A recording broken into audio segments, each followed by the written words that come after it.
Is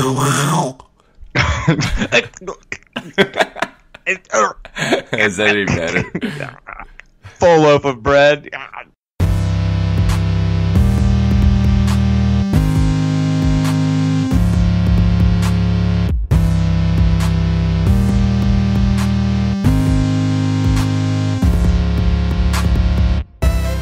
Hello and welcome back to the Tether Radio Podcast, the only podcast keeping you from spiraling out into the infinite abyss. My name is Daniel, and I'm joined as always by my brother and co-host, Joseph. Hello. We've got a juicy... Hello, darling. Yes, yeah, well, that's a little known fact that... Were you in that also? I was in Mailport.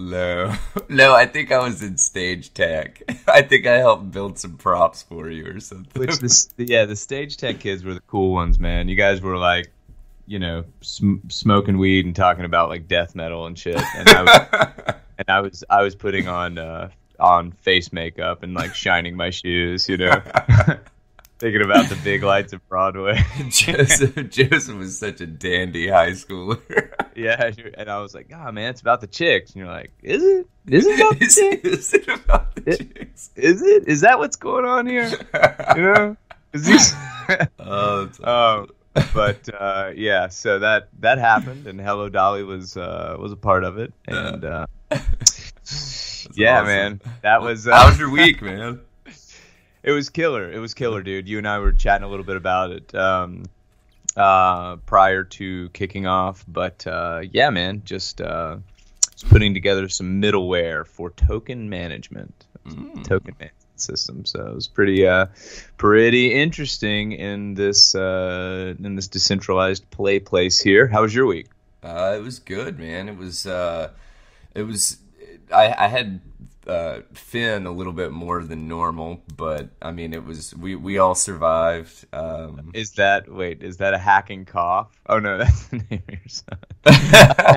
That's Finn a little more than normal. That was Finn. Yeah, you gotta give a little context. Yeah, that's a good point. Sorry, yeah. My son Finn. My wife is able to badass. Work. Yeah, who is a certifiable badass.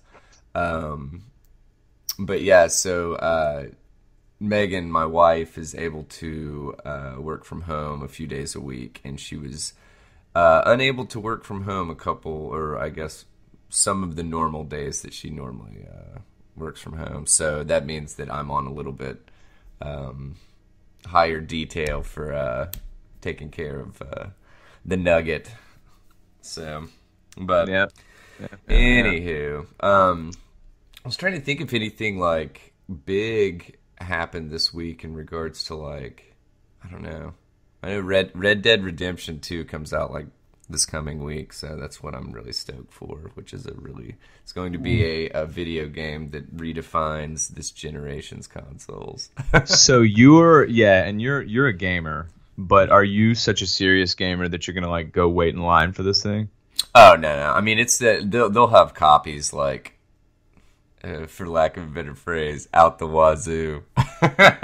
So it's one of these things that, I mean, I will probably buy it the day it's released, but I also will, I think it comes out on Friday, and so I normally work Friday and Saturday, so I won't get a chance to play it. Well, actually, I take that back. I probably will play it Friday night. So I'll probably end up talking about it at some point on episode 21, so... But, got it. But yeah. But I think that's kind of the biggest thing going on this week for me, at least. I like it, dude. I like it. Well, let's kick this sucker in high gear. I think we've got our first. I think you're kicking off first, and we've got here Nevada's most famous pimp, who recently has died. But there's some interesting stuff going on with this guy, right? So. Yeah, dude. So this guy, his name's Dennis Hoff, and apparently he starred in the HBO reality series, which I was talking to you about previously. It's called Cat House.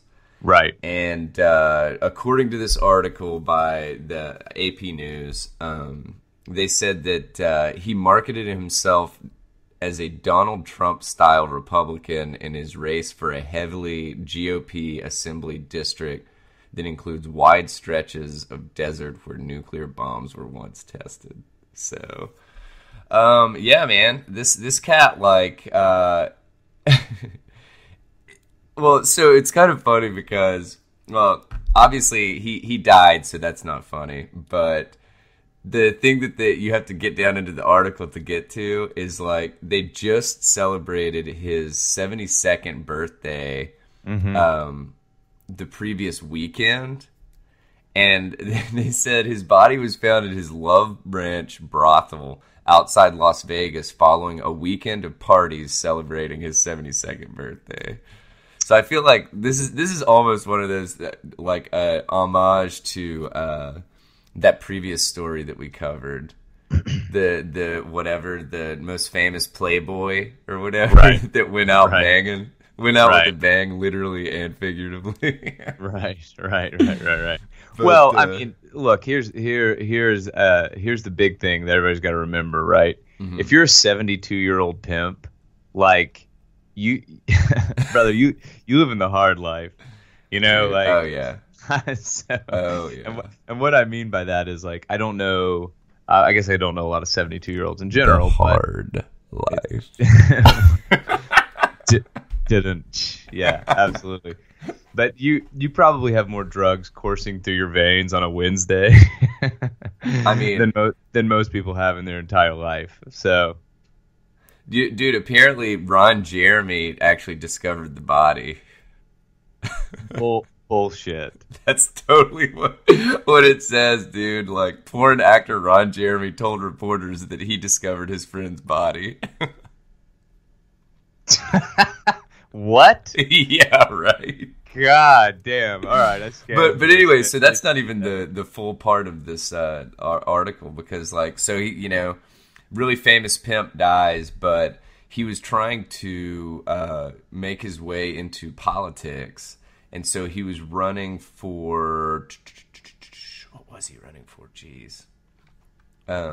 Well, was it like mayor or something? Or he was so he had made the switch into politics, like late in life, obviously, right? Yeah. And he was running for, what the shit was he running for? I know, that's what I was. Because he's expected to win the election because they can't redo the ballots at this point. Well, he ran for the state house of reps in 2016, and then let's see, and then this past summer he ousted a 3-term incumbent Republican in the primary. So it must have been the state house. Gotcha. State House of Reps, yeah. Yeah. Let's see. After Hoff's win, establishment Republicans refused to back him, including U.S. Senator Dean Heller, who's in a tight re-election race. So, yeah, it looks like he was running for the state. But, dude, and this is so he's expected to still win because he actually had, like, a pretty big following and, like, I guess a pretty successful platform. But He had a billboard up that said that he would set up a luxury motor coach in front of the Carson City Capitol building, offering liquor and, in quotations, free shoulder massages. Dude, so he billed himself as the Trump of Pahrump. Have you ever been to Pahrump, Nevada? No.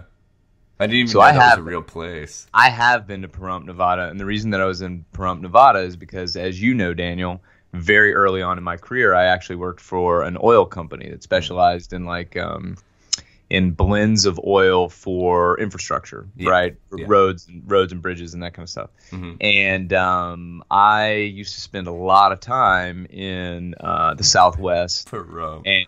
And I've been to Pahrump, and it is, no offense to anyone that's living in Pahrump, but it's out there. It is out there. You know, it's like the kind of place where, like, you know,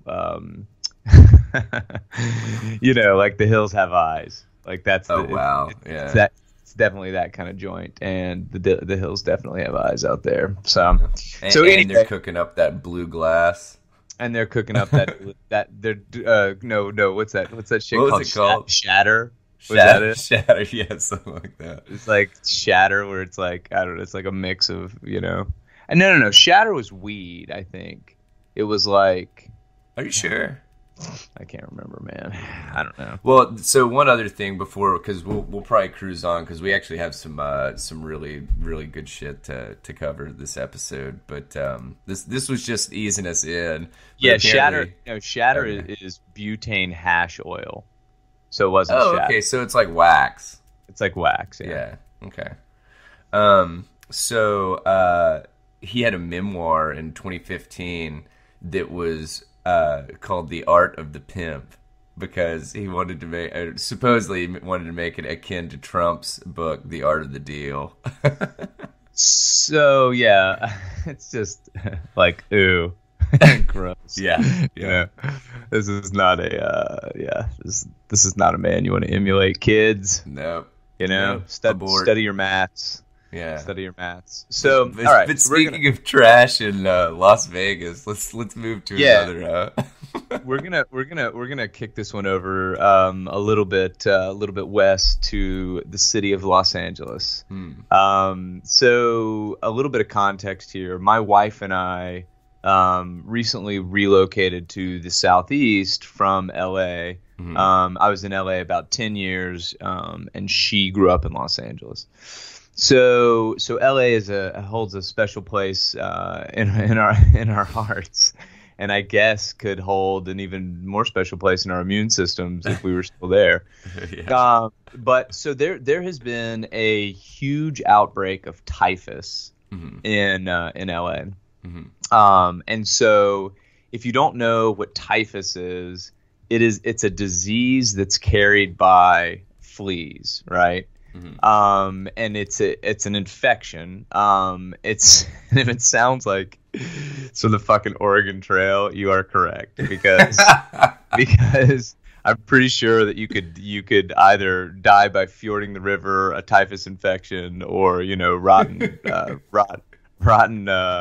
rotten salted pork or whatever. Yeah. But basically, so it's an infection that you can get, has symptoms that are like flu-like in their expression. And so high fever, headache, chills, and in some cases meningitis, and this can kill you, right? And so it's contracted when the feces from infected fleas are rubbed into cuts or scrapes in the skin or rubbed into eyes. Okay.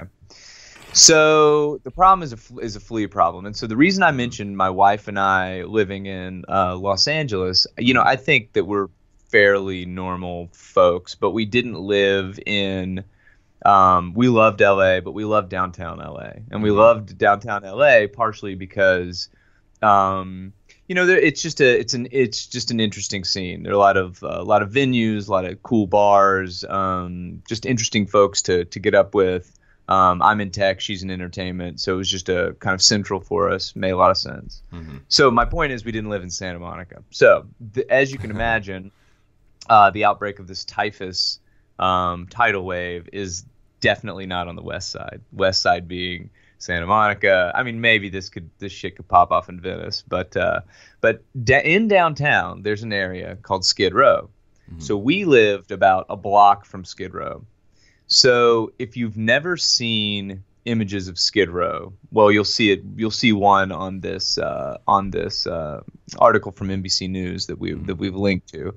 But if you've never seen images of Skid Row, you need to take a look at it. I mean, just for your own edification, just to see the brutal, cold reality that places like this exist in the United States, right? Yeah.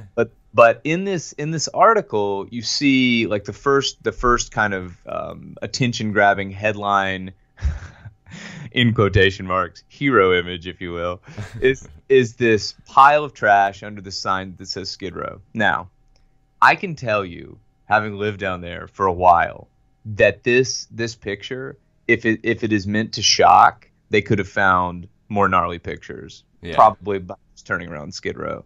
Skid Row is unfucking believable. Like, it is it is hard to explain it and have somebody think that you're being sincere and accurate. I don't think I ever saw it.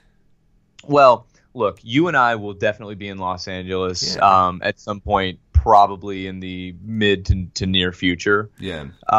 And we will go and take a look at it. But it's like, folks are like, there's nothing wrong with going down to Skid Row because a lot of these people are just in such a bad situation. Like, people aren't going to hurt you. Like, I don't believe that. I mean, I've been down there many times, and it's like, because if you were we lived kind of between Little Tokyo and South Park, which is like where the Staples Center is. And so if you wanted to go to Little Tokyo, if you wanted to go over to the Arts District, you could cut through Skid Row to get over there. There was like this bowling alley that we used to like, and we had to cut through Skid Row to get over there. And there's bars and whatever. Anyway, the point of this is it's really an unbelievable place. And so when you hear of things like this outbreak of typhus, it's not surprising at all. It's crazy is that so this is like a bona fide outbreak, right? Because typhus is rare. And so it says LA County's typhus outbreak, which began in the summer, has expanded to as many as 92 cases, including 20 in Pasadena and a possible 18 in Long Beach. So for those of you that aren't looking at a map, Pasadena and Long Beach are not close together, right? So I guess in a very roundabout way, what I'm saying here is that actually, let me read this really quickly. So Skid Row, according to Los Angeles city officials, right, constitutes a 54 square block area with more than 4,000 homeless people. Yeah. I mean, like 54 square blocks, dude. It's big, but you got the thing about Skid Row is it is located right in the middle of like on the edge of the jewelry district and kind of on the edge of the warehouse district, and then also like toy district, and like it's mostly warehouses, mostly like wholesale businesses, and so but people live on the street. So it's not like there's not economic activity happening down there, but it's just there are not apartment buildings, right? Like it's just, so it's like industrial-ish, right? It's very industrial, but it is so gnarly. Like walking through there, this is not like everybody I'm sure is like, yeah, there's like, a homeless dude that lives in my town. I know what it looks like. No, I mean, that dude, I'm telling you, these people have like semi-permanent buildings, not buildings, but construction that they've put up, right? Like so shanties, basically, kind of. Yeah, absolutely. It's like couches on the sidewalk. Like, I mean, I've been through there before, and this is no shit, with like campfires in the road. Well, like, this shit is totally crazy. So, but how can this, I guess, exist and like the city's cool with it, kind of thing? Well, or is it just like they don't really know what to do with the people if they did like arrest and Yeah, I mean, because I know that obviously the jail. I think the jail systems are pretty overcrowded anyway. So well, in LA County is downtown also. So a lot of these folks just kind of get into this like crazy cycle where they're like on the street, go to jail, on the street, go to jail, on the street, go to jail. And like they get released from jail and they don't have any place to go. So they go to Skid Row, it's just like, but it's, one of the things that we try to do on this podcast is talk about kind of surface level, articles, and then allow that to kind of give us a gateway into like a deeper dive. I think that the homeless issue on the West Coast particularly definitely deserves like a bona fide deeper dive. But suffice to say, for the scope of this conversation, it's homelessness in Los Angeles is really hard to explain because LA is a sanctuary city, right? There are laws of which I cannot recite, line for line, but there are laws that I think protect you'd be like being outside, like transients to a certain extent. Yeah. Like I don't think it's illegal to like be in a park overnight or something along those lines. Like I know the parks have hours or whatever, but it's the scale of this issue is so staggering. Yeah. That you can't really wrap your mind around it. Like you go to Santa Monica and there are hundreds. I mean, I'm thinking about it because I don't want to over exaggerate, but over the course of the day, like if you walk the boardwalk in Santa Monica, you could, I would say 100 or 200, so hundreds, of people that are like showering in the beach showers, like clearly setting up fucking shop for the weekend. You know what I mean? Like, and it's just aggressively panhandling. Like, dude, before I moved like a week ago or whatever. I was moving some stuff out of the apartment and took a break and was like having a cup of coffee and like looking out the window. There was this guy dragging himself on his elbows down the street, right? Yeah. And I mean, having a psychotic break, right? Yeah. And, I called like the non-emergency line and I'm just like, hey, I've seen this guy around. I've lived here for a while. I've seen this guy around. I've seen he had like a bad leg. The bad leg got worse and now he's dragging himself. This is over the course of a couple of years. And now he's dragging himself. Who do I need to report this to? And they're like, I don't understand, sir. Is this an emergency? And I'm like, well, I don't think it's an emergency in that, I don't think this man is like, Yeah. I mean, yes, he's dying in an existential Yeah. I don't think that he's dying now, but yeah. And so anyway, my point is that like everybody has just become, I guess I don't want to use a blanket statement like that. Most people have become extremely desensitized to it. Yeah. And I mean, if you saw somebody dragging themselves on their elbows down the middle of Gay Street, like, you know what I'm saying? Like it's just. And like I'm assuming in New York, there'd be the same response as in Los Angeles or in Miami or any other big city where people would be like, who fucking cares or whatever. Yeah. But anyway, my point is that the scale of this issue is out of control. It is it's really stunning, and I would suggest that people hop on and just do some Googling on Skid Row.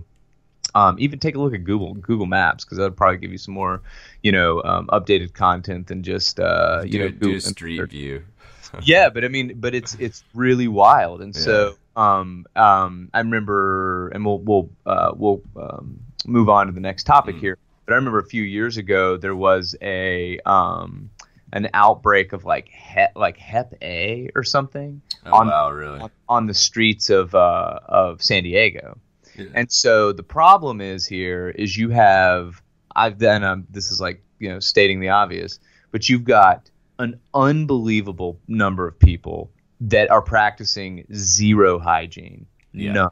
Yeah. Like there are no showers. There are no they are not practicing any sort of meaningful hygiene, right? Yeah. On top of that, it is dude, and I mean, I know that all the time on any of the podcasts, I listen to a couple of different podcasts, and they one of them's based out of San Francisco, and then with No Agenda, one of those guys is in San Francisco, and they're always talking about like the human fecal problem with homeless. Yeah, man. Like I mean, it's because that's what people do. It's, and like you said, the way the way typhus is spread is by getting fecal matter in cuts and stuff and abrasions and so it's like kind of makes sense, man. All the pieces are there. So yeah, it's totally true. And so it's like it's you want to see some you want to know where the zombie apocalypse starts. I could probably point out a couple of places that we should keep on the heat map here, but yeah, it's crazy. And like I said, I think that the topic definitely warrants a deeper dive from us. Mm-hmm. But homelessness on the West Coast is a big deal. Yeah. And it's something that I think, I don't know, putting the tinfoil hat on for a second, I kind of think that the politicians out in that area need it to be around, Yeah. because it's such a pervasive issue, Yeah. and it really does provide an unbelievable number of sound bites, and again, because it's just like, their solutions are just so absurd. It's like, well, and again, topic for a different day, but it's like, oh, well, we just have to get these people homes. It's like, yeah, okay, sure, but it's like, if we snap our fingers and magically we have, apartment keys for all these people, they're just going to be doing the same shit that they're doing in these apartments, and then the apartments are not going to, not going to last. I mean, and again, well, I feel like one of the big problems, and I'm sure we've touched on this a lot, but it's mental health, dude. Half of these people are, if not more, I would say actually probably the vast majority are suffering from some kind of mental illness. Yeah. Or to some degree, kind of thing. Yeah, absolutely. So. Absolutely. Without a doubt. So it's not, and I don't mean to say, look, it's not as one-dimensional as like, give these people a home and like they're going to fuck that up too. That's not what I'm saying. What I'm saying is there's just a deeper, there's a deeper kind of rehabilitation that needs to happen. And frankly, I completely agree with you. Like, this shit probably starts with lithium. Well, but then not apartment keys. Yeah, and the problem is, and speaking from a pharmacist background kind of thing, is okay. Even if you give these people the proper medications, who's going to make sure they're taking them? Well, you know what I'm saying? Yeah, that's right. And so it's just like you said, man. It's multifaceted. It's just like it's but I do feel like. Most of the time, people are treating the symptoms as opposed to the cause, kind of thing. You know what I'm saying? So it's like, well, it was like that one thing that what was there? What was San Francisco's solution to people urinating in public or whatever? To paint walls with stuff that would splash the urine back on the person pissing. Yeah, which is just silly. Yeah. Right? Like, it's laughable, it's crazy to me that something as I don't know, man. It's just really crazy to me that something as basic as, like, if you're walking down the street and have to use the restroom in any way, right? You just have to bathroom. Like, it's crazy to me that that's not a public utility. You know what I mean? Like, if it's illegal to piss in public, then it is absolutely crazy to me that there's not like some sort of solution for that. And it's like, sure, there are like public parks and shit, but it's like, dude, you go to downtown New York, nah, like, anyway. And there are public restrooms in Atlanta, and there are public restrooms in Boston, in some places, I think, and there are public restrooms in Los Angeles, but then it's like people lock themselves inside, shooting up. Yeah. It's just big cities are fucking crazy. But anyway, so the typhus outbreak, we will see what happens on this. We will keep you in the loop here, and hopefully we can do a deeper dive on some of the issues around homelessness on the West Coast, because I think that I think it'd be interesting. Yeah, for sure, dude. Well, we'll cruise on from the Bitcoin miner. Sorry, go ahead. This is a Bitcoin miner in China. Yeah. Kick this off here. Let this guy go into prison for stealing electricity. Yeah. So most of the time when you or previously you'd see people rerouting, or not rerouting, but splicing into electrical cables and lines and stuff for like grow ops kind of thing for like weed normally, just so that obviously it's not they don't basically bring any attention to their stuff, because they're using a normal amount because they're stealing electricity from elsewhere to run this grow operation. Well, in the recent, I guess not really that recent, but with all of the Bitcoin mining operations that have kind of come about, it's really put stress on different parts of like the economy, which has been kind of interesting to watch in my opinion, because What do you mean by stress well, on different parts of the economy? What do you mean? well, so for instance, I was thinking about trying to build a gaming PC. Okay. Well, one of the big things that to have a solid Bitcoin mining operation, you have to have a shit ton of GPU power, or like a really nice graphics processing unit kind of thing, and actually normally multiple of them. And so what it did is people started these mining operations, and so it sent the price of GPUs out the fucking roof, like insane markup on these things. So before the advent of Bitcoin and stuff, you could get like a really solid, state of the art GPU for like $600, $600. Dude, after the Bitcoin, like, not bust, but after it, everybody started trying to get, acquire all of these GPUs and stuff to run these operations. Dude, I looked a PC that I could have built probably in the early I don't know, probably like 2008, 2009, something like that, would cost me, like, back then, really solid one for like $1,000. Now, for the fucking GPU only, $2,000. Yeah. Well, so dig this. So you're exactly right. Bitcoin mining started with CPUs, right? Graduated to GPUs, and now there are like dedicated boards called ASICs boards, right? That people are using to mine this stuff.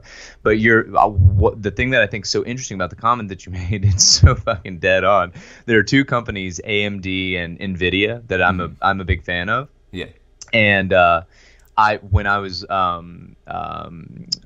living up in the Bay late last year, and I ran into this dude from Nvidia who was like running their he was like some director of some shit in their GPU group, right? And dude, this is exactly what he was saying. Yeah. Is that he was like, gaming was absolutely our big beachhead for GPUs, and he was like, we don't know that the cryptocurrency that the mining craze will continue necessarily, but certainly at that time, and just kind of based on the way that the production schedules and supply chains kind of extend past, obviously, a surge in purchases. He said, it's going to be tight for a while. So that's really interesting to hear you experience that. And I mean, on the purely consumer side also, Yeah, and the thing is I say, it'd be $2,000 for the GPU. That's if you can get one, because most of the time they're sold out. And like as soon as they, which they were doing, or I saw some articles about how I'm kind of getting off topic, so I'll bring us back around. But I saw some articles about some of the manufacturers, like you said, AMD, Nvidia. That they were trying to almost like dedicate, manufacture some portion of these GPUs so that they would only be useful for gaming as opposed to Bitcoin mining kind of thing. Right. Just because they're like, dude, we're kind of turning our backs on the people that have kept these businesses afloat over the past decades, So dig this just quickly before you transition into how this knucklehead hacked into the system and got caught here. Yeah. So an article from 2018, this year, January of this year. Now keep in mind, this is when Bitcoin was still at about 12K. Which the reason that matters is because you based on the so proof of work, which is what these miners are actually doing, right? They're basically solving a cryptographic problem, right? And they're using a mechanism called proof of work. And so proof of work, you literally have to prove that you have solved this problem. The problem is computationally intensive. and thus it takes a lot of electricity to power the computer that must pull off this computation, right? Yeah. And so at a coin cost, or excuse me, a coin price of about 12,000, that simply suggests there's a shitload of activity on the Bitcoin blockchain, right? Yeah. So in January of this year, this article pegs total power consumption of the Bitcoin blockchain 0.1% of global generation. 0.1%, on par with the power demand of Ireland. Wow. That's crazy. Like, I'm telling you, man, this shit is coming, and it's gonna be wild, dude. Your TVs will mine, your phones will mine, your refrigerators will mine. That's what will happen. Not on the Bitcoin blockchain. But anyway, all right. Yeah. So tell us a little bit about this guy. What happened? Well, so yeah, and honestly, the reason that I kind of took us on that tangent is because this is kind of a light article on content, but so this dude was in China was sentenced to 3.5 years in prison because he was diverting electricity from a train network in order to run a Bitcoin mining operation, kind of thing. So, which they basically said that he pleaded guilty to stealing approximately 11,300, or what would be the equivalent of 11,300 pounds, like British pounds, and which I just did some quick calculations, and it's about 15 grand in US dollars. And he was able to mine about 3.2 Bitcoins, which worked out to about 21,000 bucks. So honestly, it was kind of one of those things that, like, I don't even know. I don't know if it was necessarily worth it at this point. I mean, 20 grand for 3.5 years in prison, which obviously he wasn't planning on being caught, but like, I don't know if that gamble is quite worth it.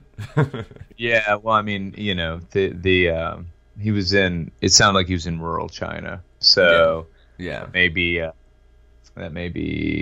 that dollar amount might translate a little differently. Yeah, true. But yeah. So, but the other thing, talking about China and Bitcoin mining, a lot of operations that are even, I believe, not a lot, but some of the ones that are they're based in China, but they're like American mining operations because of the cost of electricity in China. It's a hell of a lot cheaper to do it over there using their grid and using the gear that's produced there, because the vast majority, if not all, maybe all. I don't think so though. That doesn't make total sense. But the big mining companies, which actually use bespoke and custom designed equipment, are located in China. So it makes sense that they would be heading that direction. But yeah, I mean, the mining thing has just gotten bananas, man. I mean, last year there was like. I think it was Quebec. The utility company in Quebec was trying to bring Bitcoin miners in, or crypto miners in. It was offering cheap electricity in the Northwest in the United States. In Washington State, there were tons of mining operations that sprouted up since crypto has kind of cooled. A lot of these guys have gone out of business. Frankly, that's awesome. I think we're in like a really amazing kind of cleansing period for all the shit bags that were involved when things were just, nobody knew what was going on, and they were just throwing money at these absurd ICOs. Yeah, but yeah, but and I think we covered some of that on a recent episode. I can't remember exactly which episode, but we were talking about the scams that came about with the Bitcoin stuff. Yeah, well, with crypto in general. I mean, it's going to be interesting because now the ICO ICOs are pretty dead. Like people aren't really feeling that because it doesn't make sense at all, Yeah. right? Yeah. Paying into these things, it's just like it's not equity, but it's not future earnings. It's like the ability to use this hypothetical network that's built on top of this hypothetical protocol that may or may not work. I mean, it's fucking absurd. But crypto is here to stay, and these types of stories, man, you are only going to hear more of them 100%. There's a guy started a company called 21 Computer a few years ago. Balaji Sirvanson, I think is his name. Mm-hmm. He works for Coinbase now, but this dude, the goal was to create, a chip that was capable of mining Bitcoin and be able to put this chip in all electronics, right? Mm-hmm. This guy's literally 15 years ahead of the curve. That will happen as crypto becomes something that's used in mass. But when we say crypto, we're talking about tokenized data. Let's not go down this rabbit hole. But the point is that we'll see. This is going to be a part of people's daily lives in short order. Is providing electricity for these protocols and being remunerated for it. And so this kind of crazy ass hack work. I guess look, dude, just don't get caught. Right. There's your lesson. So okay, let's truck on here, man. Well, real quick, if you do, if any of the listeners want to check out the crypto scam stuff that we previously were discussed on here, it's episode 11. If you'd like to check that out, so. Yeah. You know what? We should totally do a deep dive on kind of an update because I think it would be fun to discuss this. Discuss some of this stuff with you. There's been some really interesting kind of movement in the space that I think you might dig. It might be fun just to kind of publicly talk about it a little bit here. Okay. Yeah, for sure. All right, so dig this. So Facebook they have had a hell of a year. God, it's the understatement of 2018, man. God. It's been brutal. It's been brutal. And I mean the thing. There's no way to, I was going to say let's get away from the crypto talk, but there's really no way to get away from it because, again, decentralization, people don't even know they want it, right? But it's like the big deal with Facebook, just to be clear, is this. Facebook is in the business of building ID. Like literally they are in the business of building a comprehensive IDs. And here's what I mean by this. You log on and your profile starts as Daniel at this email address. Okay. And then you say, and I like to wear Patagonia. And then you say, and I often travel to Seattle. And then you say, and I, want to go on this beach trip with my wife next summer. And then you have a kid. And so what they do is they aggregate all this information and they create this insanely robust picture of who you are, right? Mm-hmm.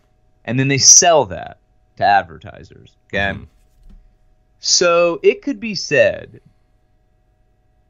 that Facebook has the ability to prove who you are more than you have the ability to prove who you are, right? Yeah. And here's what I mean. If I strip you naked and take your fucking driver's license, right? Mm-hmm. And take all your phone, take it all. And I throw, naked Daniel in Peru and they find you in Peru. Don't you fucking dare. And you motherfucker, you fuck with me, I will throw naked Daniel in Peru. You don't think I will? I will. But my point is, this is an absurd example, but my point is, you have no way of proving you're you. No way. No, you're right. You're right. No way of proving you are you. It is 2018, and the only fucking way that you can prove who you are is a flimsy piece of plastic in your pocket. Yeah. What? That's crazy, right? Yeah. No, and honestly, honestly, it kind of makes me nervous hearing that, to be perfectly candid with you. It's totally true. And what else is true? You're right. Is that some shithead gets wasted and dies in some fucking absurd drunk driving accident, and their social security number is one digit off from yours, and some analyst, or excuse me, some data entry clerk who gets paid fucking $7.50 an hour punches the wrong number in, you're dead. Yeah. Like, that's how tenuous our IDs are, right? Yeah. Yet Facebook knows who the fuck are and what you do, and can prove who you are, and better than anyone. Yeah. And so so my point is that when we are like harshing on Facebook, like, that's why. Like, this has been the big bait and switch, the big fucking switcheroo on people that are using tech. The internet is not that old. People do not understand what they're dealing with. And companies like Facebook and Twitter, I don't use Facebook, I do use Twitter. They've been able to aggregate this kind of ID creation service that they then charge for. So when people are giving these people shit, it's for good reason. I mean, they have literally hotwired a system that should be illegal and is not, but will be illegal in short order. So anyway, that's a little bit of background on why Facebook's had a shitty year. But excuse me, they're definitely not helping themselves either. So Facebook has been accused, this happened last week, of misleading folks on the amount of time that people spent watching videos on Facebook, okay? And so, it's not – let me look up a quick statistic here. Let's see. What share – I wonder what share of internet advertising Facebook accounts for. You want to guess? That's man, maybe like I would say like 20%, maybe. It's got to be massive, right? Right. It's got to be massive. Yeah. Okay. So here we go. Let me just. Sorry for doing this. I hate to do this when we're live. Okay. So the global digital advertising market grew 21% to $88 billion in 2017. Right. Yeah. Facebook and Google accounted for 90% of that growth. 90% of that fucking growth. So they accounted for 90% of the growth, and it went from what to what? Well, it says do they have that? It grew 21% to 88 billion, right? Yeah. So so what is that? Yeah. So what is that? 70 the 20% of that would be 14, like 70 some billion to 88 billion, right? Yeah. And so here we go. The report also broke out social media advertising, which accounted for $1 out of every 4 spent on digital advertising. And I'm sure, ads on social media grew 36%. So anyway, long story short, I can't find the number, and I'm not going to waste everybody's time pecking around while we're on the cast here. Yeah. Should have looked this up ahead of time. Nevertheless, the point is, it's a lot. Yeah. It's a shitload. And what's crazy is that when, like, Facebook is the gold standard, and I'm putting that in quotation marks, of advertising, certainly in social and probably online. Go Google and Facebook. So they said that they had inflated the calculation, right, of the average viewing times by 60 to 80%. Okay, 60 to 80%. Yes. That is insane, dude. Yeah, well, that's what Facebook admitted to. But the plaintiffs in this lawsuit said the inflation of the metrics ran to between 150 and 900%. Okay? I mean, dude, the 60 to 80 is like 60 absurd. to 80. The 60 to 80 is absolutely absurd. And the truth is probably like most things somewhere in between. Okay? Yeah. But to me, this is just, it is really, it is telling in how little information is actually out there and available to keep folks accountable, right? Yeah.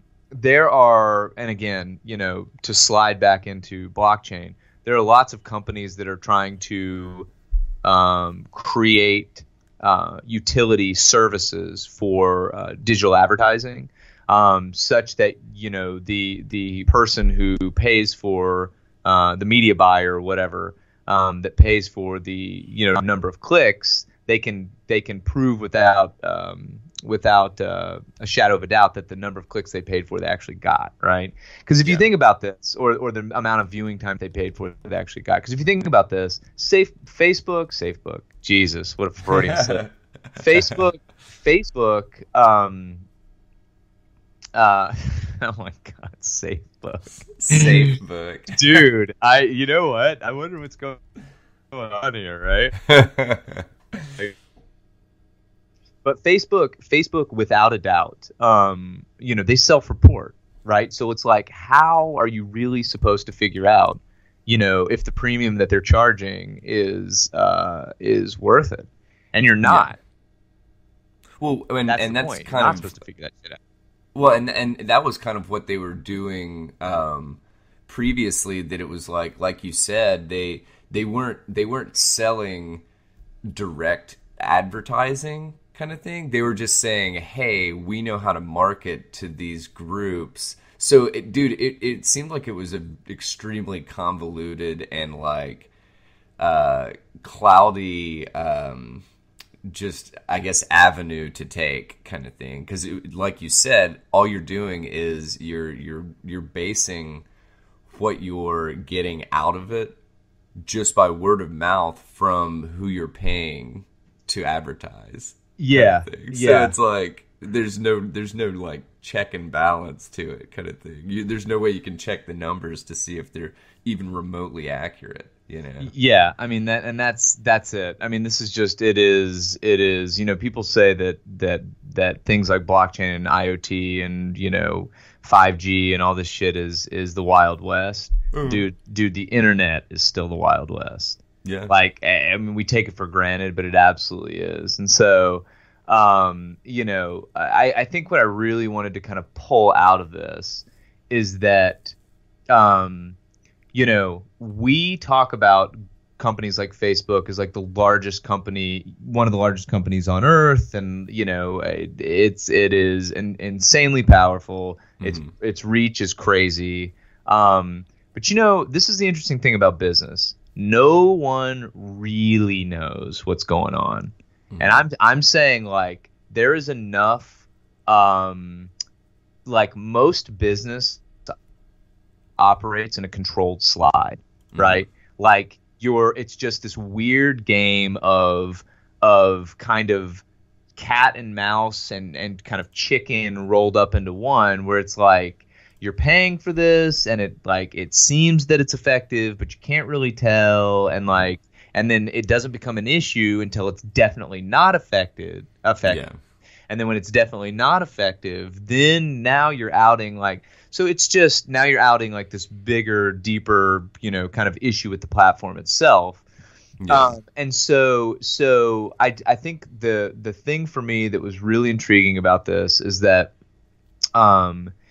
Facebook, dude, Facebook is we are seeing the slow death of some shit that kind of didn't make sense in the first place, right? Yeah. Like social media at scale is just not good for us. Hard stop. Oh no. It's just not. Yeah. And so it really does prey on kind of the worst aspect, many of the worst aspects of the way that human beings interact with each other. Yeah. That being said, it's not all bad, right? Sharing ideas at scale at the speed that you can share them is incredibly important, and will only become more important if we're gonna have to figure shit like global warming and whatever. Global warming as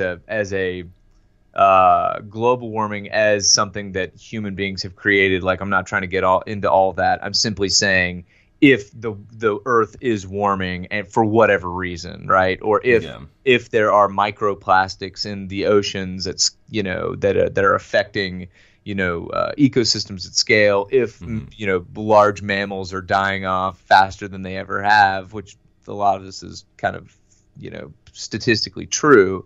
And we're going to figure out these really complex issues. We've got to communicate at scale as quickly as possible, right? And I think what happened with Facebook is, I mean, it's just, which I think we've talked about this a little bit, but it was kind of like opening, I guess, Pandora's box, because it's one of these situations that you're just going to get everything that comes with it. Now, there's going to be good, there's going to be bad, I mean, it's like, just case in point, people get on Facebook and whatever, find out that, find their long-lost relative or something like that. But then at the same time, some other, like, high schooler gets on Facebook and gets bullied and kills himself. Yeah. And so it's just like, the problem is that there is or I guess not a problem, but the fact of the reality is there's a need for it. But just you gotta be careful about how it's used, and we're just not good at it. We're just not good at it yet. I mean, we're still not good with TV, right? We're still not good with, and like that's the thing, right? Like human beings are just not good at this process, right? People were like, oh shit, you can roll a tobacco leaf up and smoke it, and it gives you like a little bump of energy, and then you want more of that and whatever. And so it's like, people, we've talked about this before, people were prescribing fucking cigarettes in the 20th century. And now 100 years or less later, we're just like, well, there aren't many things worse for you than smoking, And so like that's the whole process of human, and figuring out where they fit, and then ultimately realizing that probably we were overexposed. Let me finish with this quickly. The videos that I sent you. Do you remember this shit of the people that had worked on Facebook in the beginning, being like, "Oh my God, what did we create?" Right? Do you remember this? Me sending this to you?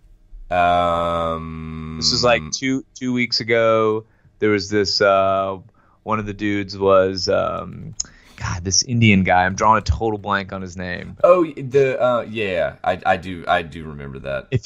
Can you see if you can find that and push that over to me, and I'll throw it in our show notes. But okay. y'all would really find this interesting. I mean, these are the people that were designing these systems, saying we knew at the time that they would be destructive. We just didn't know how destructive. And so look, I mean, the entree into this topic was, the inflation of these metrics.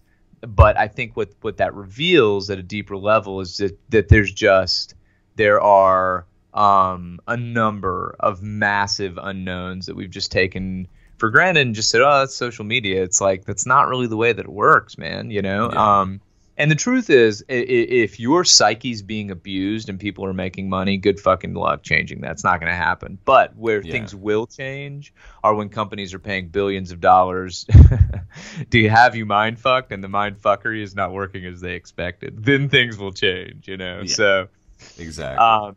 But anyway, okay. So the next one that we have up here is on the Fire Festival, which you may have to recount. That failed festival from a few years back, but so this was actually just last year, man. Wow. Which I thought that it was longer. I thought it was had happened last year. Yeah, that's 2017, good. Man. But anyway, so finally they kind of got to the bottom of all of it, and it just sounds like this guy who was the organizer, Billy McFarland, 26-year-old, that basically wanted to create a festival that went like above and beyond what other festivals were currently doing, kind of thing. So he wanted it. You were going to pay a straight up premium, but you were going to get an experience like no other, kind of thing. And so, which was not untrue. Which, yeah, you're right. But yeah. So this guy was just they had basically just got to the bottom of it, and ended up sentencing this dude. I was trying to figure out, because he pleaded guilty in March to 2 counts of wire fraud, And so that was actually involved, or the wire fraud was basically for it was investors. It was involving investors for the Fire Festival, which was being thrown on, or I guess the festival was being held by Fire Media, which was also his company. But he had hooked up with, like, I believe Ja Rule, which of previous fame. I'd say, I think he was in one of the Fast and the Furious or something, right? Yep, that's exactly right. But anyway, so he'd hooked up with him and gotten him to invest. McFarlane had, and he was promoting it really heavily, and like basically what ended up happening is all these, for lack of a I guess better way to describe them, all these kind of rich millennials ended up on this island in the Bahamas. And like just the infrastructure was completely devoid, kind of thing. So nothing came together. Yeah. And so he sold all these tickets and stuff, but there was like the Blink 182 I think was supposed to play there, and like they ended up like pulling out of that because they found out of what kind of a shit show was being run, and they ended up getting their like all their equipment locked up in like limbo for like customs going and coming from the United States. And just like this dude was just like a serial fraudster. Like, it's kind of crazy. And what ended up happening is so he got he pleaded guilty to the wire fraud for the investors. Then once McFarlane was out on bail for the first convictions or whatever, or I guess they would be convictions. Dude, he started running a fake ticket company, or I'm sorry, a company that was selling fake tickets to like fashion shows and like media events and music events and stuff. And like there was one couple, I believe, that had bought like tickets to like the Emmys or the Grammys or something like that, and ended up flying from Florida to LA to go to this thing, only to be turned away at the door. Yeah. So dude, okay, go ahead. Well, no, I was just gonna say they were thinking that the fake ticket stuff accounted for about $150,000, and this dude was running this shit while he was out on bail. Like, I mean, I feel like this dude has some kind of like mental illness kind of thing. Like, how would you ever think that would be, that you would get away? Not only that you would get away with it, but like. I guess I just completely don't understand. So there are a couple of interesting things here, right? Number one, super super bizarre, right? Mm-hmm. But I was in Zurich last year, right, on some business, and met a guy who was involved in this tangentially, right? Yeah. And was from New York and was explaining exactly like the guy and who he was and what the kind of the story was. And here's some interesting things. Like, first of all, you fuck something like this up at scale, it doesn't matter what your story is, right? Yeah. Like, it just doesn't fucking matter. Like, you said you were gonna do shit, you didn't. You fucked it up. Like, you're a fraudster. You're a piece of shit. Hard stop. Yeah. And like, I don't disagree with that, right? Mm-hmm. Like, I mean, it's like you you promised a lot of things that didn't happen. Some of these pictures are so ridiculous, dude. Oh no, I know, they're like pictures of food that they were serving, and it's like 2 slices of on top of it, and like raunchy salad. Say that again, because you completely cut out for like 2 or 3 seconds. There are some hilarious pictures. Yeah. That show that show like the food that they were serving when we're stuck down there, and it's like a styrofoam container with like this raunchy ass salad, right? Yeah. I mean, I say salad, it's like it just looks like wet lettuce with like a beat the fuck up tomato on top of it, and then there are like two slices of bread with like sweaty melted cheese. Like it's really gross, man. It's really funny. Well, dude, they had a line in one of these things that it was like the punchline for the festival was they had reports of panicked millennials scrounging for makeshift shelter on a dark beach. Yeah, it's so silly, man, so silly. But so I met this guy, and I was just like, what the fuck, right? Like we were just chatting kind of about this thing. So there are a couple of things here. Yeah. Number one, if you are trying to start a festival from the ground up, your first year, and apparently this is like a fairly well-known thing if you're trying to like break into the festival scene, your first year's dicey as hell, right? Yeah. Like it's a huge gamble. It's either going to work or it's not. And, this is an extreme example because a lot of these things it sounds like a lot of, according to this guy, I should say, that a lot of these festivals get set up, they're just poorly attended and they just don't go for a second year, right? Yeah. And maybe they break even, maybe they lose a little bit of money or whatever.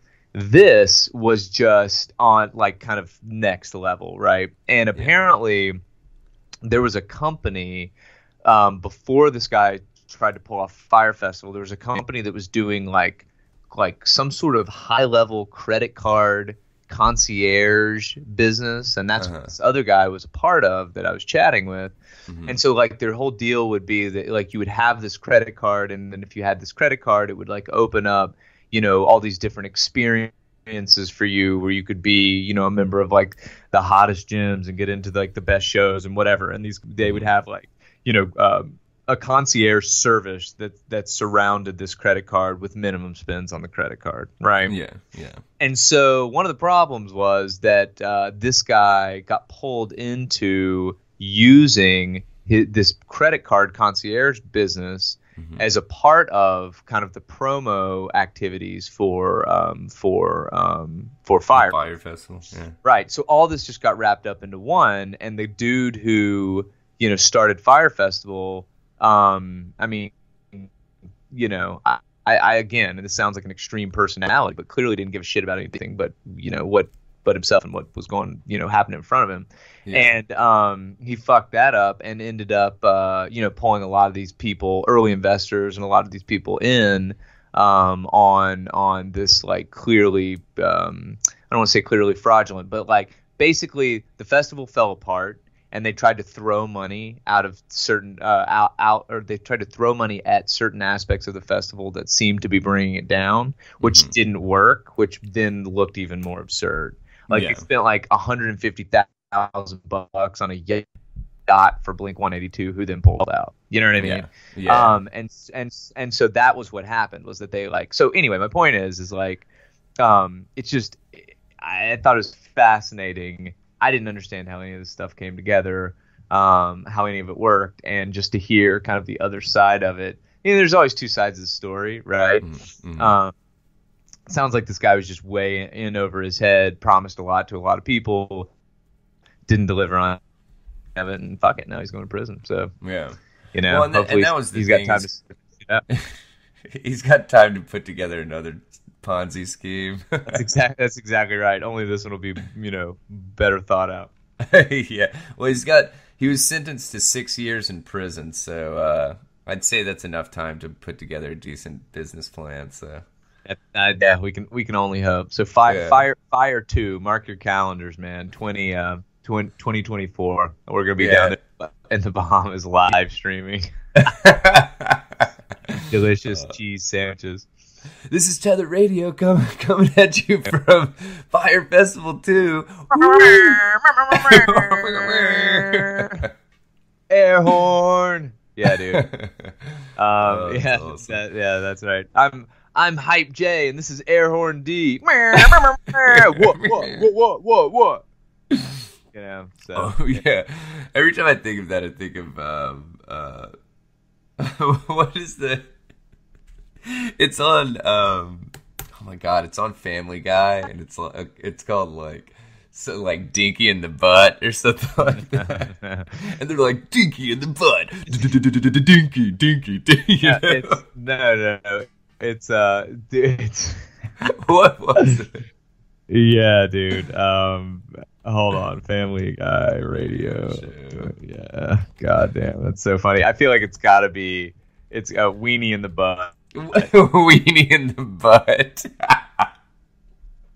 Weenie in the butt. So I feel like it's got to be a play on like, you know, like Kevin and Bean, right? And Totally, dude. And that type of shit. But yeah.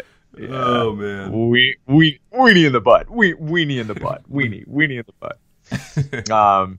But anyway, all right. Awesome. So speaking of body parts here, and yeah, I guess that's the best I got here for this segue.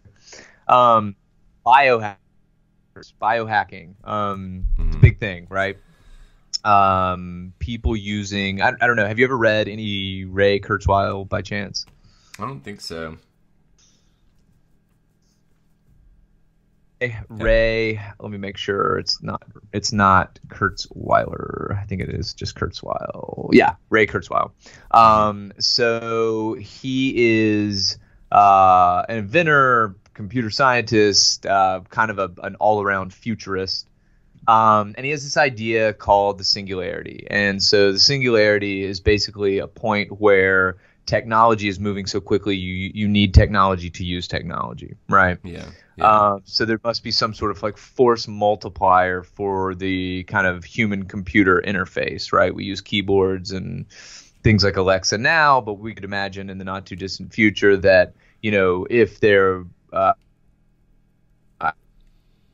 in the future, probably distant future, but if there are, for example, advanced AIs that are, you know, testing and refactoring code in you know, moment to moment, like you're not gonna you know, learn new syntax for a programming language or learn, you know, a new concept in math or whatever every second. Like that's not going to happen. And so as we continue to pick up pace on how technology actually works fundamentally, we may need technology to interact with that technology.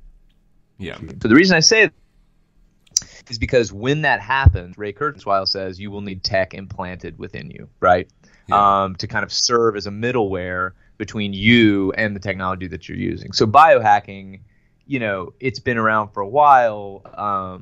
People are excited about it now because, you know, we seem to be getting closer to, you know, folks feeling more comfortable with being close, like intimately close with tech, right? Yeah. Like you have your phone on you in the same way you have your wallet on you, right? And so, so this article was just is just kind of a general overview from Bloomberg Quint, discussing what people are getting implanted in themselves, right? And so, you know, it kind of runs the gamut from folks having a chip implanted in their hand to enter into an office, right? Which is fine. There is, let's see, they also discuss this Spanish dancer who has a chip connected in her arm connected to seismic sensors, which are triggered when there are tremors anywhere on the planet. I guess this is, you know, something that, you know, she uses to help influence how she expresses herself artistically. Yeah, man. And then and obviously that's a little bit far out, right? But a little bit. But I mean, kind of on a little bit more towards the kind of center of the aisle here, or center of the fairway. Elon Musk started a company called Neuralink that's developing a brain-computer interface, right? So a la the Matrix, right? Yeah. They've raised 27 million for that, and they're starting to build things like that, right? So I guess I wanted to just throw this up because this is this is happening, right? It's happening at scale. Yeah. Some of these things, when we think about implanting things in our bodies, like, sure, we can say, well, now I don't need a key or a car key or whatever because I've got this chip in me. But also, right, like, think about synthetic organs, right? Yeah. Yeah. Things that are, there's mention in this article of an artificial pancreas, right, being developed. And so I guess my question for you, and just kind of generally here, what I'd like to carve through is, would you do it, and what would be your hangups? I would, dude, I'm an extreme cynic when it comes to that stuff, and unless I fully understood what, like, the repercussions of doing something like that, like, who would have control over it? I mean, obviously, if it has any kind of connectivity, any kind of connectivity, what is the term? Jeez, like, functionality. Okay. Then it can obviously be hacked, and so it's just one of these things that I would be very, very, very hesitant to do that. Like, even if it was just putting a chip in my hand to be able to open an office door or whatever, I don't know.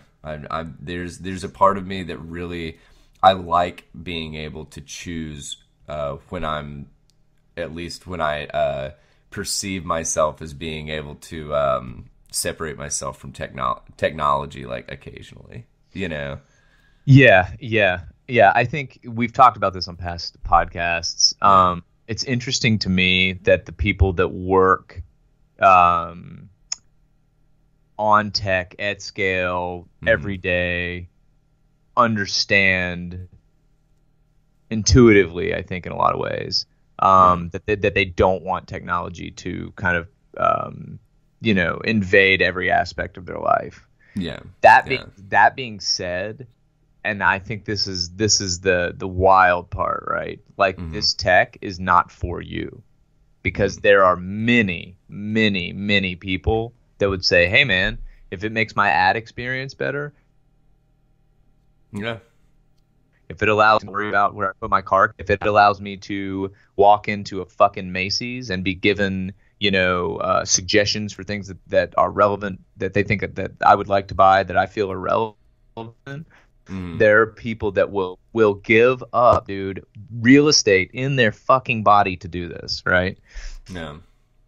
Well, I mean, it's like, it was just like like a couple episodes ago, we were talking about people giving away information for coffee. For coffee, yeah. Well, for coffee, and so the point that I was going to make, man, is that, like, giving up physical real estate for a chip. Wait, hey, hang tight.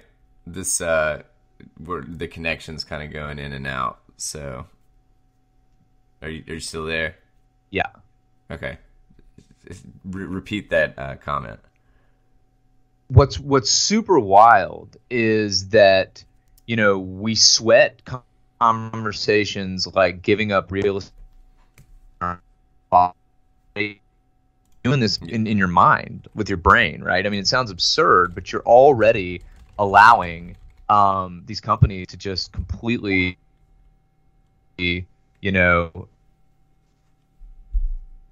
completely hop in there and, show you what to buy and how to buy it. Yeah.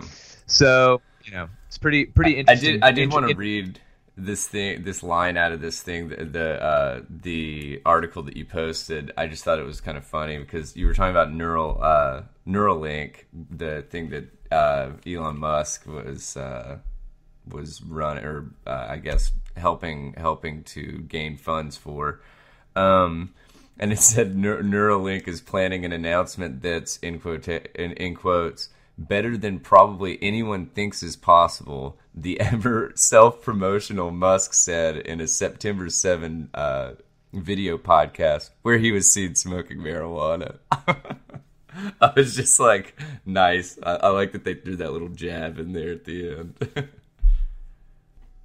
All right, well, we'll just move on from the biohackers stuff and cruise back into back getting into the weed game. And this little girl in Canada is just straight up on point, man. So she decided she's part of the Girl Guide program, I guess, in Canada, which I'm assuming would be very similar to the Girl Scouts in America. And so, Right. As everybody, I'm sure, is aware, Canada just legalized, weed just became legal in Canada. And so this little girl asked her dad if she could set up shop outside of a pot store or whatever, like a dispensary. Dude, this little girl sold out of all of her cookies in 45 minutes. That sounds about right. I was like, dude, you would have talked about capitalism? Dude, this girl is like, I mean, I just thought that was absolutely incredible. That somebody would, which I'm assuming she was obviously helped out with the her business strategy by her father, but but I mean, dude, I feel like this has been done in Colorado. Wasn't there a Girl Scout in Colorado that did the same thing? Yeah, there was something like that, or that they were that they either they were talking about that it would be a good idea for them to do that, or she actually did it. But yeah, it was kind of cool though, because the dad was quoted in this article. I'll just read this one paragraph. We like to have frank discussions with her so she understands what it is and take away the mystery behind it. And he was referring to like smoking, which this little girl actually has cystic fibrosis. So yeah, that was just kind of thrown in regards to the dad was talking about how he needs to keep her active, and obviously she would never be able to smoke because it would be pretty rough on her, kind of thing, even if she was of age. But then he was just saying, this gave me faith in humanity, I guess. And he was like, just to show her people of all ages and all walks of life are doing this, and it's legal in Canada now. Just demystify it for her so it's not that big of a deal. I don't know. It kind of hit home with me. What's up? Yeah, it warmed your heart. Yeah. Yeah, it was just one of those things that I was just warmed your heart. Yeah. But then she wrapped up her interview with an awesome dad joke. Why did the cookie go to the doctor? Because it was feeling crummy. I like it. I like it. Yeah, dude. But yeah. So I think with the conclusion of that, I think we're ready to wrap. Let's see. And I'm trying to remember, because since Joseph is normally, we're having a little problem with connection. So, and normally Joseph does the outros, I guess, but I am going to do that today because you know what? Let's do this thing. But anyway, you have just experienced episode 20 of the Tether Radio podcast. We'll see if you can tell the difference between my outro and Joseph's outro. But anyway, as always, we always ask you guys to write us with questions, comments, suggestions, anything. And we can be reached at tetherradio@gmail.com. That is tetherradio@gmail.com. Be sure to shoot us some kind of email, man. Just like let us know what you guys are thinking. Let us know what you think about us. And we can also be contacted via our Twitter handle, which is at tether_radio. The same is true for our Instagram, which which is at Tether_radio. On the Facebook verse, we are just Tether Radio. And man, it has been awesome having you guys hang out for this beautiful episode 20, man. It's crazy. But anyway, so I am Daniel. And I'm Joseph. And you have just experienced Tether Radio, episode 20. Be sure to keep your ear to the ground, guys, and look into these articles and stuff, and do the deep dives, because that's how you're gonna get that's how you're gonna be able to make the most informed decisions. But anyway, until next week, guys, this is Tether Radio and Daniel signing.